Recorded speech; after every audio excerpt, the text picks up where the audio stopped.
Good morning everybody. I am Dr. Nitin Joshi, Professor in Neurology with teaching experience of 25 years working as consultant neurosurgeon in Panvel. Today we will see the next step, that is the fifth step of TURP, and that is resection. We have completed between 5 and 7 o'clock. Now we have to progress the resection. Now the next step, that once we finish the cone shaped resection between 5 and 7 o'clock, one can proceed the resection without rotation of the instrument by progressing from 7 to 9 o'clock or from 5 to 3 o'clock. That is, whenever you are resecting from 7 to 9 o'clock, you are resecting part of the right lateral lobe, while when you are resecting from 5 to 3 o'clock, that time you are resecting the left lateral position, left lateral lobe. So you don't have to change your grip of the instrument and hand, and just you can proceed the resection from the floor to roof, that is from dorsal to ventral. This resection also one can go ahead on the principle of the trench method or the segmented method, that is marking trenches at 3 o'clock and 9 o'clock position. Trenches mark, that is you are going by taking multiple layer by layer resection going from top to bottom so as to expose the capsule segment by segment. Since you are exposing the capsule segment by segment, it is called as segmented method or marking trench method. In this, we are exposing the capsular vessels which will be coagulated. Now, capsular vessels are the outer or external group of blood supply to the prostatic adenoma. These vessels are larger in size, larger in caliber, smaller in number, but as they go medially towards urethra, they branch into number of smaller branches, so the number increases, caliber decreases. However, at the capsule level, these blood vessels, though they are larger in size, they can be easily coagulated. This is because these vessels are tightly held by the fibrous capsule.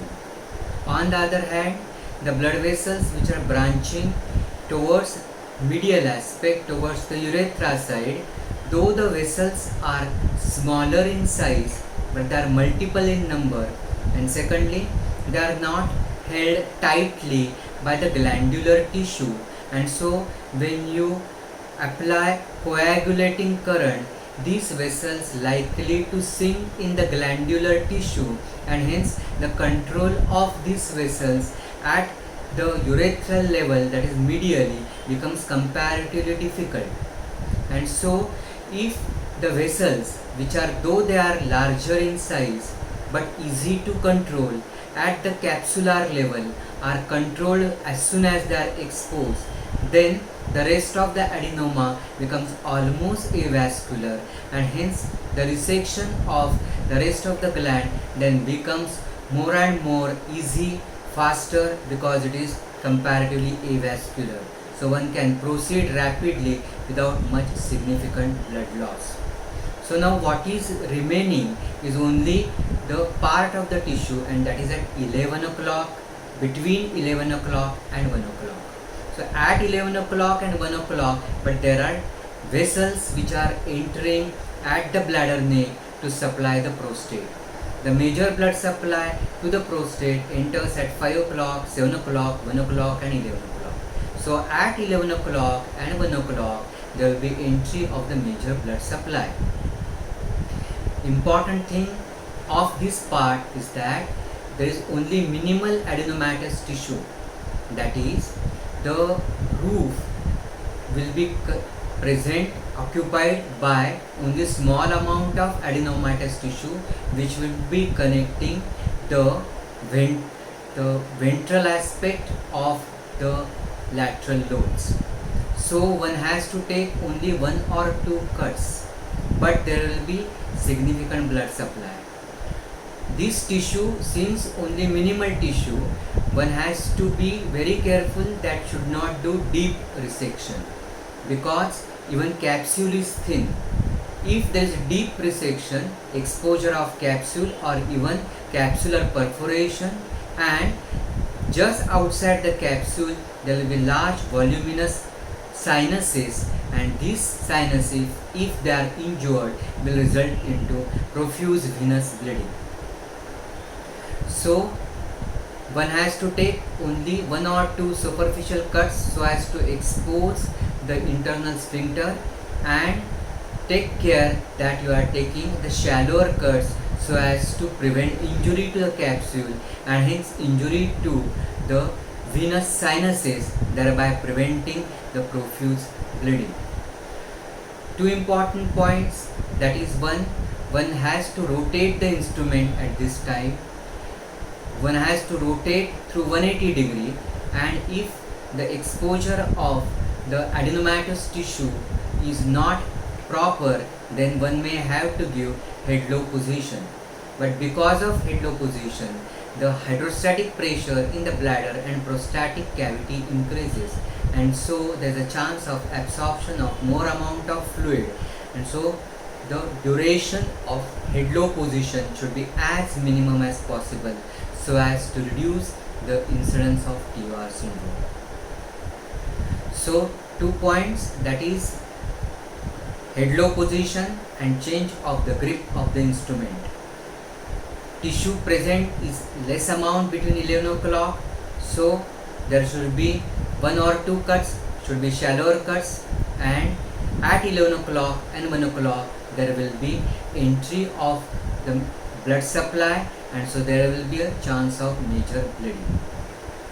Now next step which comes is the resection of apical lobe.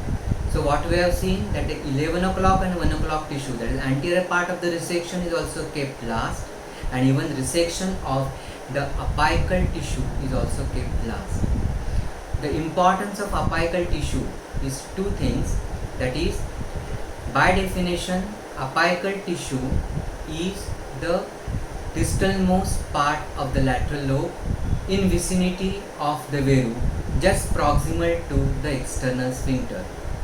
Also, whenever this prostatic cavity contracts into membranous urethra, at this point the removal of all the obstacle to the urination has to be removed, because if any obstacle present at this point where the prostatic cavity contracts into membranous urethra, if persists, then the urine flow rate reduces by its power of third. So the apical tissue removal is very important to have adequate urine flow rate, but this apical tissue is in just vicinity of external sphincter, so removal is important. But if you extend the resection distally, there is chance of damage to the external sphincter causing incontinence of urine, and so adequate resection is important, but you should not damage the external sphincter, and so the apical tissue removal has got lot of importance. Now this apical tissue, when you are resecting, the principle is resect out veru, that is, one has to appreciate a valley-like cleft. This valley-like cleft is present between the medial aspect of lateral lobe and lateral aspect of the veru. The inner end of the sheath has to be depressed as much as possible in the valley-like cleft so as to identify the adenomatous tissue and then resect is layer by layer. In order to protect the external sphincter, the resection of apical lobe is by predetermined end point. That is, the vesical end of the sheath is covering the veru and hence protecting the external sphincter, and hence when the loop is withdrawn in the sheath, it will not be coming in contact with external sphincter, thus protecting the external sphincter. It is done with the principle of rapid sequence serial cutting, going from left to right and right to left again. However, this will be done with the small, shorter and superficial cuts. Now, how one will appreciate the apical lobes? There are two ways of appreciating the apical lobe. One, that is examination of the apical lobe with bladder empty, and second, wobble test, that is advancing and retracting the resectoscope in membranous urethra. Now, what is this dynamic behavior of the apical tissue? Why we have to examine the apical tissue in the empty bladder? This is because prostatic cavity is connected to the bladder. So, even prostatic cavity moves with the bladder. That is, when the bladder starts filling, it starts distending. So, the space of the bladder opens up. Since the prostatic cavity moves with the bladder, as the bladder distends, even the prostatic cavity also opens or distends. Similarly, when the bladder empties, that is bladder collapses, even the highly mobile prostatic cavity moves towards urethra, that is towards midline. However, the adenoma which is attached to the capsule is not attached tightly. It is attached to the capsule by highly flexible elastic attachment. So, when bladder empties, that is when bladder collapses, and hence the highly mobile prostatic capsule moves towards midline, this highly flexibly attached adenoma prolapses towards midline. It prolapses towards prostatic urethra. Thus, apical tissue becomes more prominent, more obvious, and so the initial cut should be taken when the bladder is totally empty. One can easily find those prolapsing apical tissue. After few cuts, once the bladder is distending, as the bladder is distending, prostatic cavity is also moving away. Hence, even the adenoma is also moving away from the urethra. So, the appreciation of apical tissue becomes difficult. So, at this stage, again you empty the bladder so that the prostatic cavity will move towards midline, that is prostatic urethra. Hence, whatever remaining adenoma will also prolapse, and thus identification of apical tissue will be easy. One can resect layer by layer. So, this dynamic behavior of the apical tissue will be helpful in identifying the apical tissue. Next way is what is called as wobble test, that is advancing and retracting the resectoscope sheath from the membranous urethra. We have seen that the adenoma is not attached tightly to the capsule, but it is attached with highly flexible elastic attachment.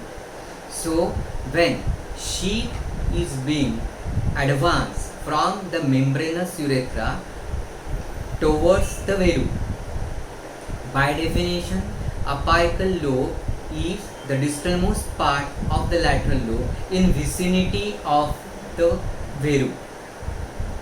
So, when you are advancing from membranous urethra towards the veru, due to presence of the resectoscope in relation to the apical tissue, the apical tissue will be displaced dorsally and laterally.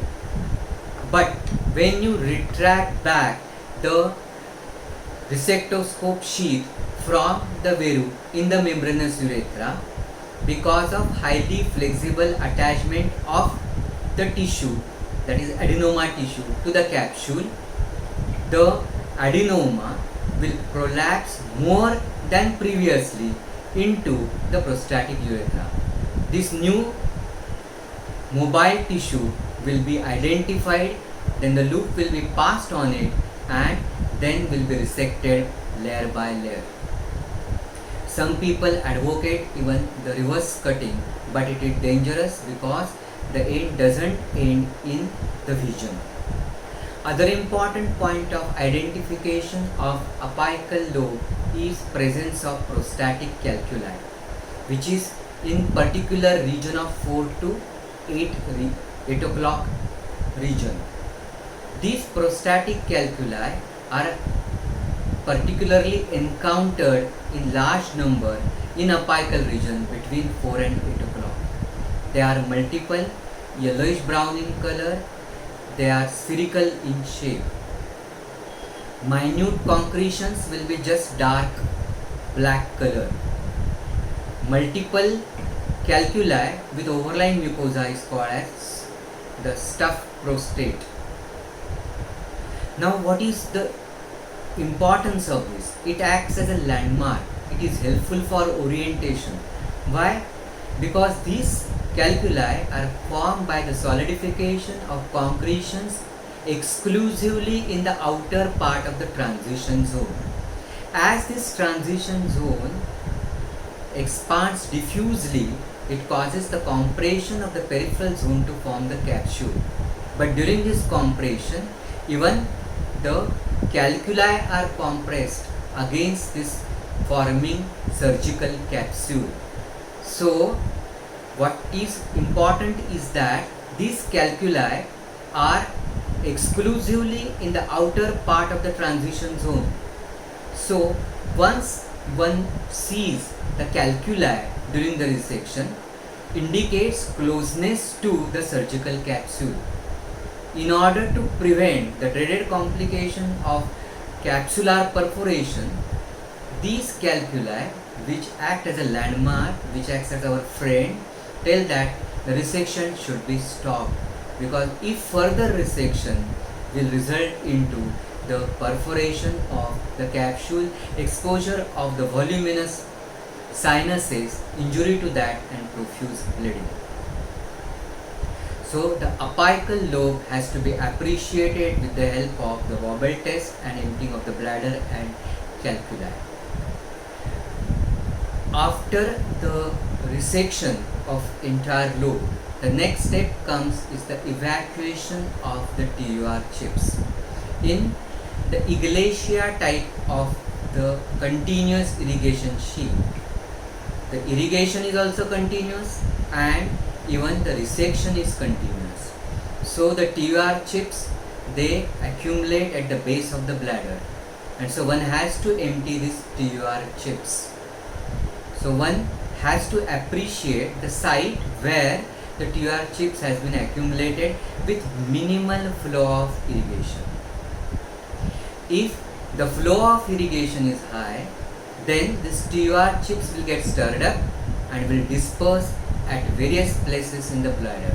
So the irrigation flow has to minimize to identify the site of accumulation of TUR chips at the base of the bladder. Now, why one has to empty all the TUR chips?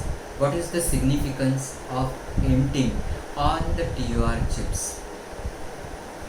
Important thing is that these TUR chips or even blood clot in the bladder in postoperative period may block the eye of the draining catheter, preventing the drainage of the urine, causing distension of urinary bladder, causing restlessness and discomfort to the patient, resulting into postoperative retention, excessive movement, and may precipitate reactionary hemorrhage and clot retention. The presence of TUR chip in the bladder can be a focus of infection, causing post-op persistent or recurrent urinary tract infection. It can be a focus of incrustation, bladder stone, and sometimes, if not this, when you remove the perurethral catheter, this chip may come and block the urethra, and hence post-operatively after removal of the catheter, difficulty in passing urine.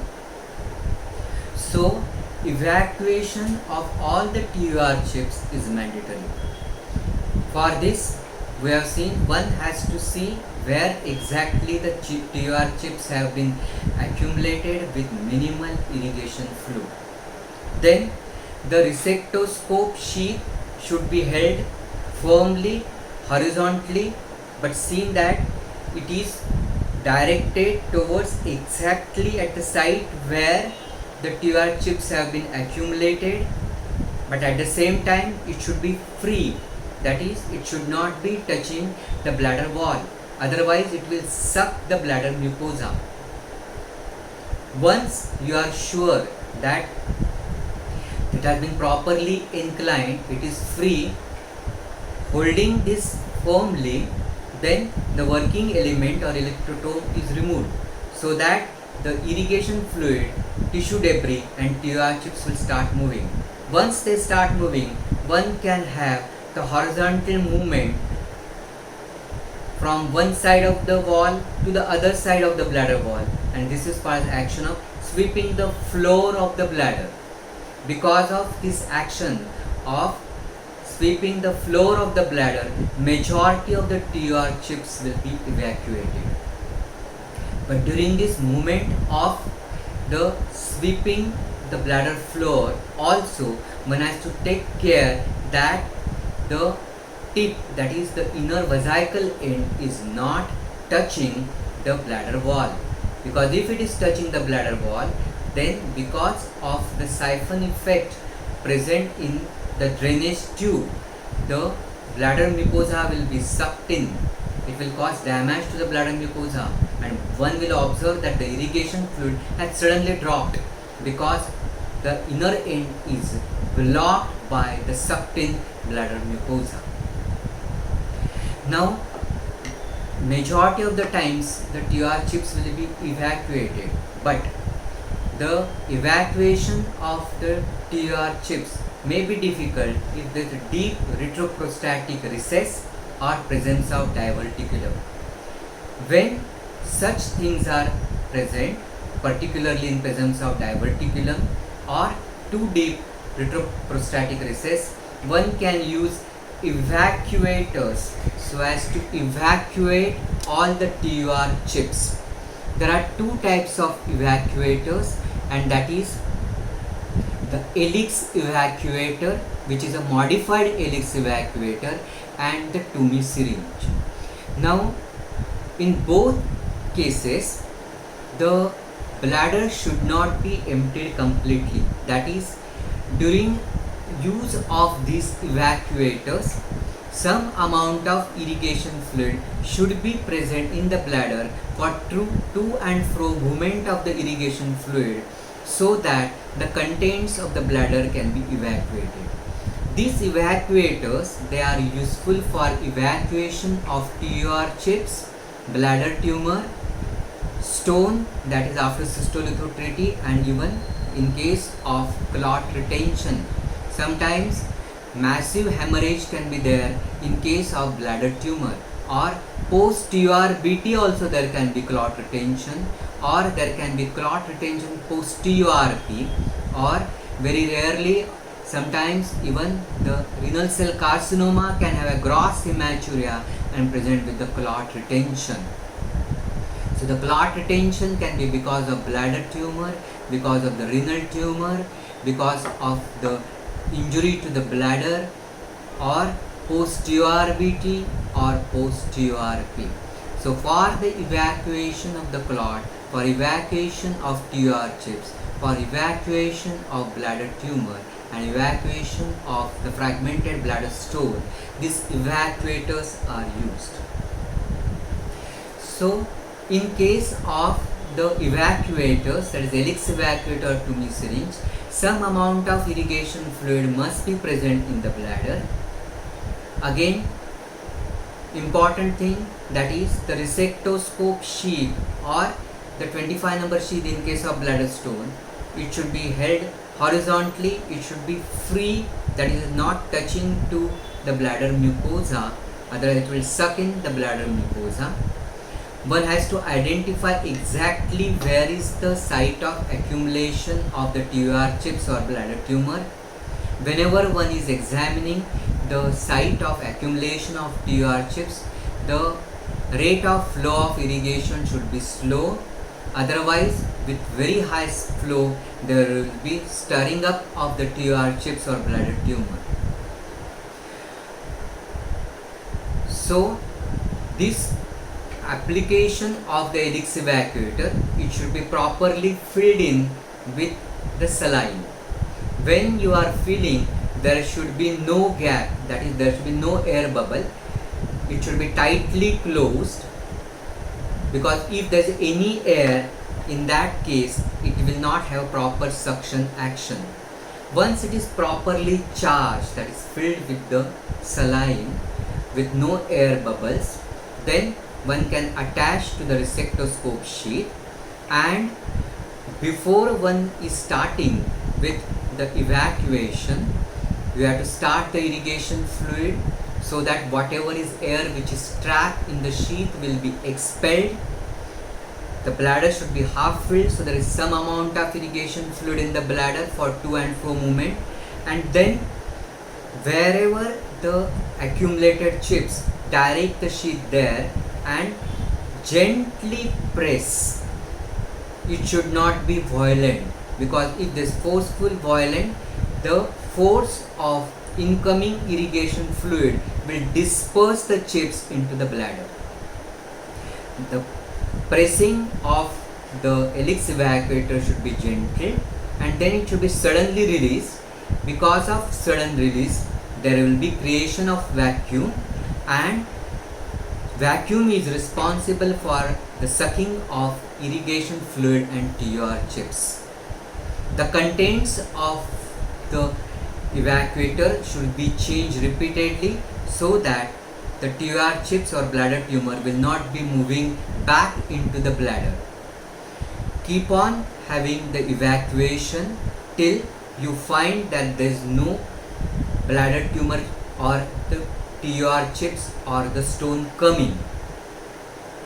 Once you are confirmed that there is no TUR chips coming, you attach the electrotome again, direct towards the base. Again, the rate of flow of irrigation should be very slow, so that the chips will not get stirred up, but because of the slow flow, the TUR chips will get settled at the base of the bladder. In case of presence of diverticulum, sometimes even with the Elix evacuator, there may not be presence of evacuation of the chips. Then one has to use the loop to extract the chips. Very important point that whenever there is capsular perforation, important point is that when you press and you suddenly release, that time very high pressure is generated in the bladder before the irrigation fluid is sucked in along with TUR chips. But this sudden high pressure generation can result into more extravasation of the fluid from the capsular perforation into periprostatic and perivesical space. And in that situation, one has to use, rather than Elix evacuator, a Toomey syringe. Now, Toomey syringe has got calibration and it is of 50 mark, usually 50. This can be used without charging. Elix evacuator requires filling with the saline, and there should be no air bubbles in it. It is properly charged before using. Here, same, that partly the bladder should be filled, but there is no need of charging. Importance is that at the tip there is a special arrangement by which one can have proper attachment so that it gets locked into the external end of the resectoscope sheath or the 25 number or 22 French sheath, so that it forms a one single rigid unit, so the movement can be coordinated. When you want to evacuate the contents, whether TUR chips or bladder tumor or the fragmented stone or even clot, one has to first identify the site of accumulation of TUR chips. Here also the irrigation flow should be minimum. Then one has to direct incline towards the site of accumulation of TUR chips. Once the bladder is partly full, then suddenly suck in. Because of the suction, the whatever is pressure is created, vacuum is created, the TUR chips will get sucked in. Because the suction action is very prominent, one has to be very careful that the inner end of the sheath is not touching the bladder mucosa, otherwise there will be sucking of the bladder mucosa and injury to the that. Now after TUR chip evacuation, very important point is that you have achieved hemostasis and then you have evacuated the chips, because resection and hemostasis goes hand in hand. We'll discuss hemostasis in detail in next class, but when you have done evacuation of TUR chips from the bladder, during this process of evacuation there is significant pumping action. Because of this pumping action, the significant pressure changes in the bladder and in prostatic fossa. Because of this changes in the pressure in the bladder and prostatic fossa, there is high chance of opening up of coagulated vessels. Normally, usually there is opening of this small size blood vessels, but rarely even there may be opening of a large size vessel. So after evacuation of the chips, one should introduce the electrotome. One should look for that there is no opening of the blood vessel, no hemorrhage again, confirm proper hemostasis, and then only to terminate the process of the resection, that is go ahead with the insertion of periurethral catheter. So after evacuation of TUR chips, confirming proper hemostasis is important. Thank you very much.